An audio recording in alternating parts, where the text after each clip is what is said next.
All right, good afternoon, and thank you for another wonderful program on television today, African Discourse. My name is Evan Sunokugi. Monday's edition of the program, of course, it comes every Monday.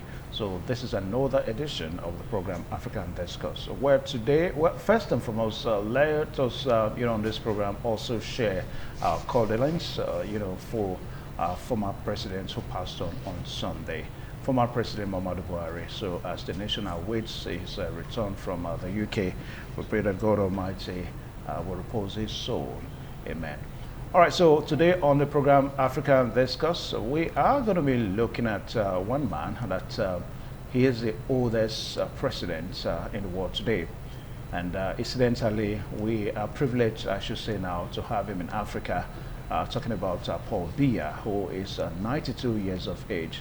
And we understand that recently he seeks for another 8 years tenure in office. Against the backdrop that there are so many accusations and counter-accusations that African leaders, they have this habit of always being in power, even in their old age. Well, to help us discuss all this today, we are so privileged to have a foremost author and, of course, an entrepreneur and a public affairs analyst. Benedict Inaide is our guest on the program today. Mr. Benedict, welcome to the program. Good afternoon. Okay. Thank you. All right, so Paul Biya, the Cameroonian president, we're told that he's 92 years of age, and of course has announced plans to run for another 8 years come October 12, 2025. And Biya, who is the world's oldest serving head of state, made the announcement in post on X on Sunday in both French and in English. And this has generated reactions. In his words, "I am a candidate in the presidential election," he wrote. "Rest assured that my determination to serve you matches the urgency of the challenges we face." And of course, Paul Biya, who is seeking a new term that could keep him in office until he's nearly 100, came to power more than 4 decades ago in 1982, when his predecessor, Amadou Ahidjo, resigned. His health is the subject of frequent speculation, most recently last year when he disappeared from public view for 42 days. His re-election bid had been widely anticipated but not formally confirmed until Sunday's social media post. Paul Biya had posted that regularly on his verified X handle in the build-up to the announcement that came up yesterday. All right, so members of the governing Cameroonian People's Democratic Movement, that's the CPDM, and other supporters have since last year publicly called for Paul Biya to seek another term. But opposition parties and some civil society groups argue his long rule has stifled economic and democratic development, and the two former allies have quit the governing coalition and announced a plan to separately run in the election. All right, so ladies and gentlemen, we're going to be looking at the issue of African leaders, this urge for them to be in office despite their age. Benedict Inaide, we are looking at the oldest president in the world today, and that happens to be the Cameroonian president. So what are your take about his plan to run for another 8 years, despite his 92 years of age? Yeah, thank you so much, Evans and ITV and the general public. My opinions are very simple. In fact, something happened over this time that we have not seen, and you didn't know my new, I'll use the word new because it's a call to duty. We just ran the state, the obedient movement state school. You are going to be doing adverts now. Yes. I will let you do that. I'm coming. You should define me by my nomenclature. That's what I know. I'm coming, sir. I'm coming. It's not wrong. If you have my person to view a program and I said this is me, I don't think. I know, but I won't let you do a kind of an advert. I mean, otherwise I'm going to subcharge you for that. Send your checks. Send your checks. The issue of obedient movement is quite different from yes. I said if you had allowed me to just tell you this is me, the long discussion would not even continue. I thought it was going to stop there because Okay, there was nothing more. Are you saying that you are part of obedient movement now? Yeah. The obedient movement that is the campaign into the nobody is the campaign anywhere. It's a citizen movement. Thank you so much. Thank you so much. Actually, is something that really calls for citizens to sit down, because there's no way I'm going to talk about this without talking about citizenship. And that is where I come in as an obedient. That is where I come in. This is my philosophy about life. You understand? That what is happening in Cameroon is not something that is new. If care is not taken, other parts of Africa have also had it this long. You understand me? That a president will sit down on the seat for so long despite nothing to show for it. You understand me? The people are more impoverished. You understand? No basic health care, no infrastructure, nothing. And for me, in as much as it's the nature of man to be greedy, I think I blame the citizens. Yeah, this is my take on the matter. Yeah, I blame the citizens so much because a lot of people sit on the fence. It's about happening in Nigeria, not just Cameroon. The longevity of time is not as important to me. Don't get me wrong, sir. Yeah. A normal human being, when you are exhausted, you take a rest. That is what it's supposed to be. Sorry, I've served you people. But if this 42 years of age was productive, that when you get to Cameroon, you can be talking about places like even some Chinese countries, nothing to show. There's still so much deprivation, hunger. Then where are the citizens? The people who sat down to consider democracy as the best option for humans to coexist, they were not mad. That's why they created 3 arms. The 4th one is the 4th estate, which is a citizen. That this 4th one can sack both the 1st, the 2nd, and the 3rd. Because they own it. All these ones are just employed to be on trust. That's why every 4 years, they renew their mandate. So are we trying to say that the government in Cameroon is not democratic? It's not just being not in language, it's backward. In the word system, whichever language you give to it, whichever nomenclature you give to it, how does it impact on the life of the people? That is the question. If it's 42 years of rule, right now, Cameroon has become the hub of industrialization in West Africa. You understand me? We'll be talking like this. And when it comes to Nigeria, how did it get to this point? It got to this point because the citizens took it for lightly. When I meet people who don't take things seriously, I run from them. I'm telling you, they took it with this, it's still going on in Nigeria now, where many are sitting on the fence. They pretend. They are suffering. They are afraid. If I use the word of Fela, suffering and smiling. But the issue is that this is one of the aspects of your life that you're supposed to pay serious attention to. It dawned on me. Taking governance for granted, for me busy. You are joking. All right, so, we started by trying to ask the question, what is it in African leaders that this urge for power? It's natural with man.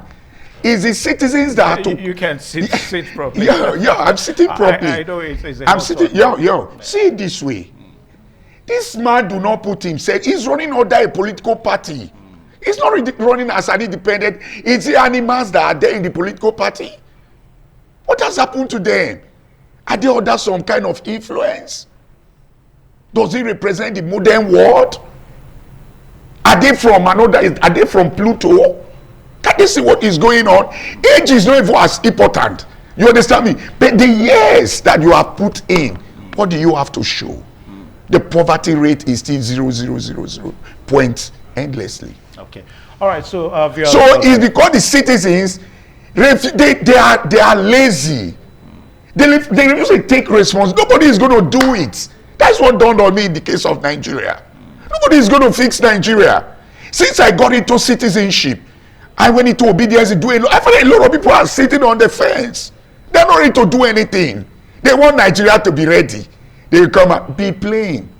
You are playing with your life. Look at how the way it has turned out in Nigeria. Are you hearing me? Now another round of opportunity to correct the wrong is coming. Some are blaming A. I met a lot of people. Their calling is to blame. They don't participate in anything. They don't come out to vote. But if anybody come out, they will profile the person. These ones are old. And do you drag anybody to come and contest election? Is it not people offer themselves for an elective position? So the good one stays at home. Why the Agberos take over? You are stupid not to care about governance. Let us be careful with the way we use some profane words. No, sorry. I said any citizen who take governance for granted, that's stupidity. Because it will affect everything. Let us also be careful. No, I'm coming, sir. I'm coming, sir. No, but we are talking about the society. You are talking about a whole country. You are not happy the way things are going there. Yes, this is you. If you're happy, say it here. We are on air. You are not happy the way things are going on there. People are crying. So which other better language? Does it not look like stupidity and idiotic? Yes, now after 42 years, a normal human being, if he has grandchildren, I'm coming. Yeah, I say he's 92 now, sorry. A normal human being, a rational human being. Grandpa, take a rest. Any normal society, even the political party. So who is to be blamed now? Donald Trump? So some kind of foreigners are going to come from Pluto and Mars to come and fix Cameroon.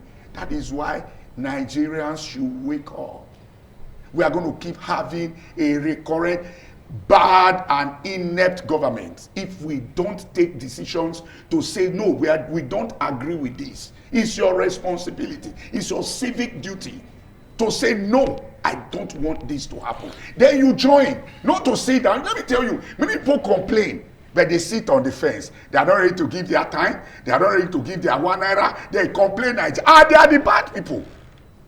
Imagine an adult with what we are going through in Nigeria. You are saying you won't vote. You will collect the one you see. You know, all manner of things. But I tell you, any Nigerian that take governance for granted at such a time that we are having it really hot is a joker.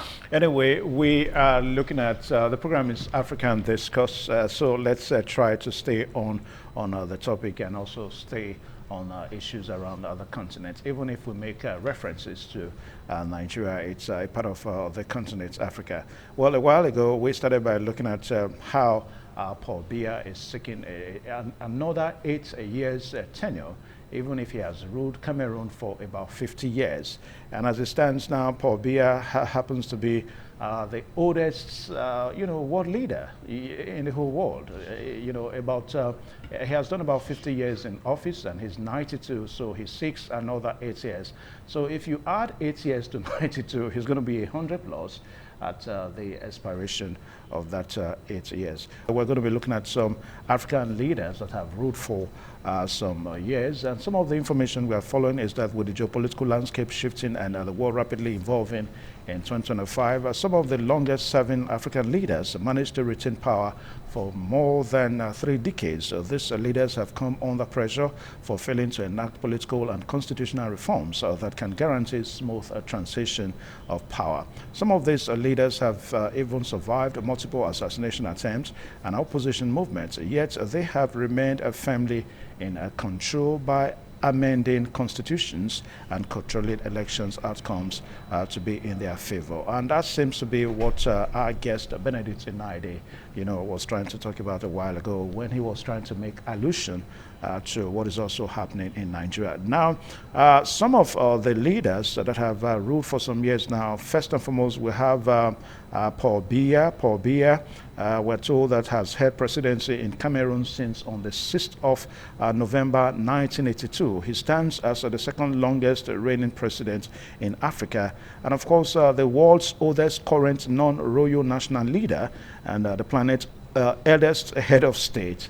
That's Paul Biya of Cameroon. Then we also understand that Teodoro Obiangema Mbasogo, Equatorial Guinea, that has ruled for about 45 years. We don't have that picture now, so we can let Paul Biya go now. Now, Piri, you can take Paul Biya away so that our viewers won't have to mistake Paul Biya for the Equatorial Guinean president. So, Teodoro Njegoma Mbasogo, that's the president in Equatorial Guinea, has been there for 45 years. And we understand that he's an elder statesman and, of course, a former military officer who has maintained his position as the second president of Equatorial Guinea since the 3rd of August 1979. And he claims the record for the longest serving president in global history and ranks as the second longest consecutively serving current non-royal national leader worldwide. Then the third one that we have is Denis Sassou Nguesso, that's the president of the Republic of Congo, who has ruled for 39 years. And the information about him is that Denis Sassou Nguesso is one of the Africa's longest serving leaders, having first come to power nearly 4 decades ago. And the highlights of his leadership has been the executive power he wields without meaningful legislative or judicial constraints, despite periodic unrest and economic challenges. And Sassou Nguesso remains one of Africa's longest-standing rulers as we stand. Now, Benedict Inaide, back to you. We are also going to be having... All right, so let's pause that now. Now, Benedict Inaide, you see that these leaders that we are talking about, one thing that seems to stand in their favor is the fact that the constitution of their country has always survived, has always supported their longevity in a position. So, because for an average person, I mean, for you to be in power for more than 20 years is absurd. But again, the constitution of their country supports that. So in order for us to have a situation whereby some persons see as more democratic, I mean, a maximum of 8 years, should we be talking about a situation whereby the constitution of these countries should be amended in such a way that you cannot take more than at most 2 tenures? Yeah, thank you so much. Everything still boils back to where we started from. Citizenship. They all have people who live in foreign countries who see how they do things there. Who is speaking up? Gag media will not help us. Yeah. Maybe if we were left to transform by ourselves, we would maybe have the best media in the world. Yeah, but today, these countries you are mentioning, they are among the global village. And they have citizens spread across. Yeah, we're talking about the Constitution now. Yes, now, because they know. What is the Constitution? It's the people. Is it the white paper and biro? No. When you talk about Constitution, who formed the Constitution? Is it not people? Who wrote the Constitution? Who is to protect the Constitution? Who is to interpret this Constitution? All goes back to citizens. Citizens that are not patriotic. You understand me? Based on, I don't know, all these countries you are mentioning, they have professors, they have universities. So what do you think is the way out? Me, I have one thing, that any nation that is going to grow, the citizens must take their country seriously. Yeah, we take so many things for granted. Of course, we've seen countries that where price of bread was increased, the citizen rose up. Abi, there was civil war. Is that bad? But today, people, because you say don't mention Nigeria, this is where I live. I don't know how to, are you hearing me now? All the examples I have are Nigeria. I've never lived in Cameroon. But I know that humans are humans anywhere as long as it's planet Earth. Be it in America, be it in Cameroon, it's human being. And we're all giving the same 2 eyes, 2 hands, nowhere, the same human being. Some colors, some pigments are good for certain weather. Some are not good for certain weather. That is why when they say, me, I'm a racist, fine, because I'm a black man. And I'm very, very proud of my skin. So, but what happened to us that is citizenship? Are you hearing me now? People play too much. Many citizens are all serious about what happened to them. They are giving birth to children inside that same society. When you discuss politics, because all these things are what is constitution. I cannot hold one person say, is the person causing it in Cameroon? I don't have such example. So what you are saying is that the African citizens, they need to rise up. Yes, enough of blaming the leaders. Now, with my new understanding, that's why you talk. Oh, I'm obedient. I'm a man who wants to do things right. It's my nomenclature that I see my country work well. I see children go to school. People are able to eat. These are things that give me joy. These are my philosophies about life. Even religion, I don't even care about much about religion. Because a religion that does not care about the welfare of the other person, no, it's not a religion. Until everybody is taken care of. The least among us is taken care of. We are joking as a country. How do you stop insecurity? How do you stop constitutional manipulation? How do you stop all these things? It's when you have a functional country, where people merit things they go for, where people are genuinely committed to citizenship. They hold each other accountable. That is what democracy is supposed to be. All right, as we continue to look at leaders in Africa with their age, and also looking at the issue of Paul Biya. Now, we stopped somewhere. So our next one is Yoweri Museveni of Uganda, who is 39 years of age. And the information we have about that is that Uganda's Yoweri Museveni was a part of the rebels who ousted Uganda leaders, Idi Amin, Uganda leader Idi Amin in 1971 and 1979. And of course, Milton Obote in 1980 and 1985. And he's recognized by the West as a hero. And Museveni subsequently amended the rules in favor by eliminating presidential term limits in 2005, thereby enabling an extension of his rule. His administration is commonly regarded as autocratic. All right, so Benedict, we have so much of them that time will not permit us to take. All right, but let's look at, you know, at the risk of not trying to support what seems to be creeping into leadership space in Africa. I mean, we've seen one or two countries, about 4 countries now in West Africa, whereby coup d'etat, you know, came on board. Niger is there, Mali is there, Burkina Faso is also there. Burkina Faso is not also there, so let's not put Burkina Faso, but Mali is there. But why do you say Burkina Faso is not there? Well, somehow we still have, you know, what's his name now? Giashini is still there, you know, trying to wrestle power and all that. But there's a sitting president. I know. That's so why I said it's not there. It's not ruled by military junta. It's okay. But unlike the ones that will have the military junta, Niger and Mali and all that. So are we saying that this, because some persons are of the opinion that the only way you can actually sit this long-term, you know, presidents is to probably let the military come in. I don't know what your take is on that. Yeah, I think a military intervention is when the system finally collapses. A failed system, that is when you have military intervention. It is called intervention. They are supposed to come, help normalize, and set back a democratic system. It has happened in Nigeria before.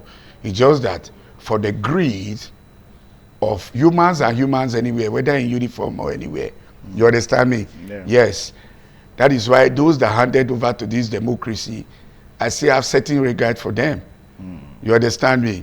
Abdul Salam Abubakar, you know, handed over after a few months. That's what military intervention is supposed to be. It's not a bad thing. If it is not characterized with greed, you understand me? And quest for power, inordinate quest for power. Military intervention is not bad.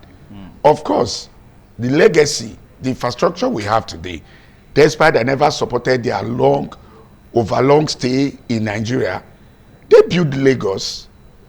They did a lot of things that you can see today. Even where it was renovated with how many billions the other day, was built by Abacha.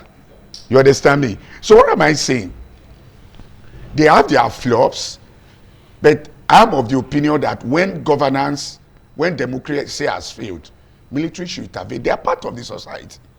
You understand? Let us also be careful with that, because some persons... Sir, what is going on? I don't understand. This is why at times, this media, I will be very selective this time. Yeah, because Yeah, the reality of life, I'm coming, sir.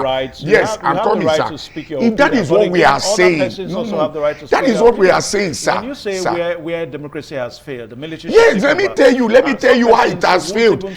See, is there no place like failed democracy? I want to know what you are getting at. Of course. Then define it for me so that I can be guided.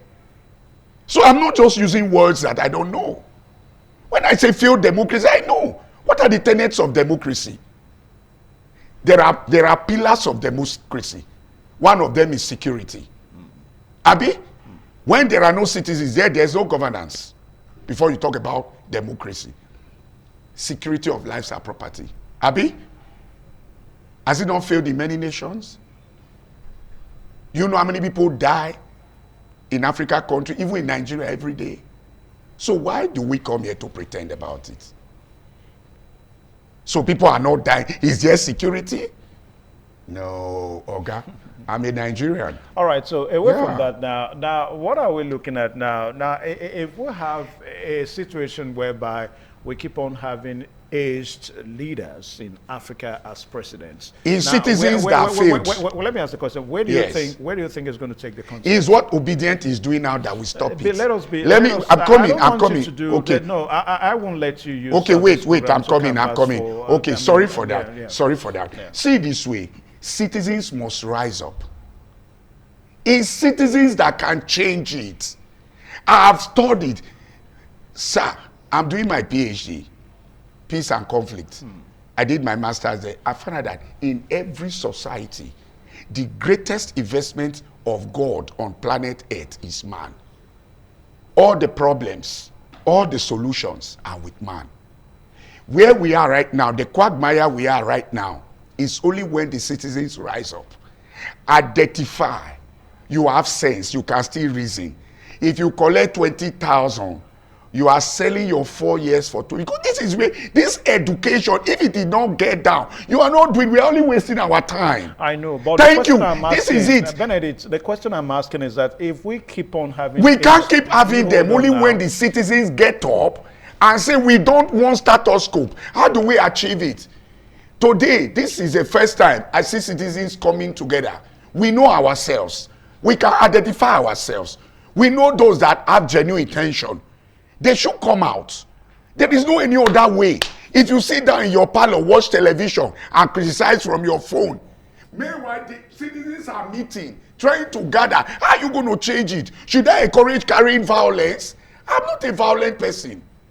There are civil ways to do these things, but laziness, greed, nonchalant attitude has cost us this. You still not answer the question. What is the question? The question I'm asking is that we have, you saw a while ago when I was reading almost about 5 countries. Yes. That we have leaders that have ruled for more than 30 years. Yes. Now the question I'm asking is if we continue as a continent to keep on having this kind of scenario in our leadership space, where does it take the continent to? I think, let me reframe your question. No. You know why? Because maybe I'm not getting you. Question maybe I'm not getting you. Maybe I'm not getting. What is the way forward? Yes, that's the question. Thank you. So where does it lead us to? What is thank you? Is still back to the same answer that I gave from day one. What is your answer? Thank you. There are citizens, the power to change it, to change old retired people on Pampas are still leading Africa. The only way is when the citizens rise up. It will take flesh and blood. They don't serve power. I agree with President Tinubu. He said, take it. It's the citizens that will get up and take the power back. No way, no United Nations meeting. If you like, gather on, let's go to it. It's all lies. Action. Citizens must realize that the onus where you are running to, people built it with flesh and blood. Columbus of America, of course you know, they now come when it comes to us. I say, go, yes, there's so much dissolution, so much pain out there. I'm not blaming anybody. But I'm telling you, but you that know and refuse to act, and you sit on the fence, tomorrow we'll gather here on the same topic until we do something about it. Now, so it's us that we get up to say this thing will not happen again. It's already happening in some African countries. Are you hearing me now? Yes. We have African young man that is doing very well. Though military, but the people can feel the fresh of breath air. He's on the war front. We cannot, but most politicians are not patriotic citizens. Are you hearing me now? Because it's people that have led us to all this wahala. All this wahala, bad governance, poverty, security, is greed.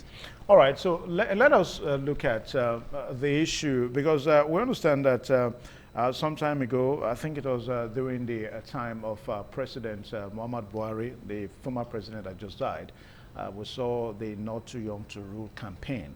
Yes. That was part of the Constitution as a bill and all that. Now, that's also greeted some form of let me say approval now. A lot of youths actually approved it. We saw some very young erudite citizens coming up as politicians and all that. And of course that seems to be a major political thing that seems to have happened within Africa. But even at that, from the look of things again, it seems that these youths are not also ready. Now, what do you make of a situation whereby some people say that the young politicians that we have in Africa, they are not even ready for leadership? In other words, they may be worse in terms of integrity, they are more corrupt and all that. Sir, it's the politicians that are not responsible. Sir, the Nigerian youth, you said they are not serious. You use the word now, no, you quoted them. Benedict, you cannot make, no, I won't let you do that. Sorry for that. Sorry for that. Generalization. Okay, sorry for that. Because you didn't quote any name. I'm responding to you. You didn't quote any name. Politicians are politicians in the whole world, including America. Are they not called politicians? But what am I saying is that the Nigerian youth, the average 20, 22 years old boy, who has just graduated, no job, will he not be disillusioned? No food, no accommodation, no hope. I'm responding to you, Mr. Evans. What do you mean they are not ready? Take, for instance, the organization. I see children, I see young, able-bodied men. Because I will give you examples that I have. This is my life. You understand me? I see how citizens run around, donate to buy chairs. They come for meetings just to see a better Nigeria. Everybody is contributing. We go to orphanage home. That is where it starts from. It doesn't start from the presidency. We must care about our community. That is it. If we cannot care about our community, then we cannot think about Nigeria. It's an absorption. It's an absorption. When you cannot even gather to provide security for your streets. Are you hearing me now? You are waiting for government. Potholes everywhere. You will not come out to join to fill the pothole. You don't care. Oga, I don't agree. Now, 2027 is another presidential election in Nigeria. Yes. And the area of politicians that we are seeing, trying to show interest. Some people say they are above the age. I mean, so far, I don't think if any one of them is below 60, of age. Now, what would you say? Thank you, sir. A good question. I'm not saying you should campaign. No, I say you're not going to campaign. Question. No, now don't too much. Easy now. Easy, Oga. Wait, see how this way. You ask a question, give me the benefit to respond. You talk about age. Are you hearing me now? Who is 20 that wants to come out to form a coalition? Many 30 years old men and women are still living with their parents. They use poverty to weaponize the people. A child that has graduated 7 years ago is still doing teaching of 20,000 somewhere, 50,000 somewhere. Don't you know that this is a deliberate attempt? It's deliberate. They use poverty to bring the people. A man who has not eaten, how can he think well? And we think about survival first. So the people that are forming it, their age is not as important as their intention. People will help the young people to come. Are they going to kill them? Let the 40 years old come out. They won't come out from their house. Many are glued to television. Many are self-centered, are greedy. They will not participate in anything. They only criticize. Anybody come out, they criticize. Ask them, where do they belong? Nigerians that cannot pay school fees, that cannot eat, that cannot pay rent, that cannot pay transport, they should know what to do with 2027. All right, so That is, I'm just telling you, you that you can't pay rent, you know when last you sent anything to your parents based on how the economy. Do you know how many countries, how many industries have visited Nigeria? They are not creating anyone. They are borrowing every day. Nothing to show for it. They stop subsidy. The citizen, no investment, nothing. right, so 2027 is an interesting year. Well, away from that now, what are your parting words as we draw the conclusion? What am I? Your parting words. Okay, that bad governance in Africa is not spiritual, is not hereditary, is not, I don't know, I lack words to use. Does it have anything to do with aged leaders? I'm coming, no, it's man-made. Because we have aged leaders? Thank you, that these people... No, it's the question. No. It's not a statement I'm making. Is it because we have aged leaders? That's why we have bad governance in Africa? Is that what you're saying? It's a factor. Okay. Because at certain age, your physical capacity, even your mental capacity, start deteriorating. What about the experience that these leaders tend to you need physical body to execute it. We have tried that. We already have such a case scenario where some of those people believe in Buhari. You understand me? Yeah, Buhari is in, if you still check some of his, may so rest in peace. Check some of his whatever. He was a military person, but in this time, democracy strive to an extent. He didn't mingle, he didn't interfere in many things. Yeah, that's where we help opposition. Opposition help democracy to be stable in any rational thinking country. Opposition is very vital. In his time, opposition did well in the country. Are you hearing me now? There was no case of no. Buhari, may so rest in peace. I did agree with his economic policies, but when it comes to protecting and preserving democracy, Buhari gave the best of himself. I give it to him. Even with his age? Yeah, even with his age. So you see that age is necessarily not a factor. That is what I'm telling you, that is one of the factors. Then the second reason why age is also a problem is that everything starts deteriorating at 40. You understand me now? You have entered, go and check, ask doctors. At 40, your body system is completely, you begin to, the kind of changes we experience. So in other words, you are canvassing for young leaders in Africa. Yes, Nigerians need young leaders. Most of our age people in advanced countries, age people still go back to their lecturing classes. We've seen the vice president, after being a vice, he went back. These ones don't do anything. Politics is a pro, so they now sit down. Okay, look at all the remuneration that even in their generation, have you gone through the Lagos State governorship ex-governor's remuneration? That is, I've never seen such a greed in life. So if our people stay, I know that they are going the age, they're supposed to now be providing guidance, make sure the system is they are not being compromised. But they are the ones that are even the worst. They now bring their children. When there are many people, there are children that they have never seen money, but they don't steal. All right, so we will just draw the conclusion on this program today, Africa Discourse, and I want to say a very big thank you, Benedict, for joining this show today. Now, during the course of the discussion, we were trying to talk a bit about Burkina Faso. Burkina Faso is being ruled by military junta, that's the Ahmed Ibrahim Traore.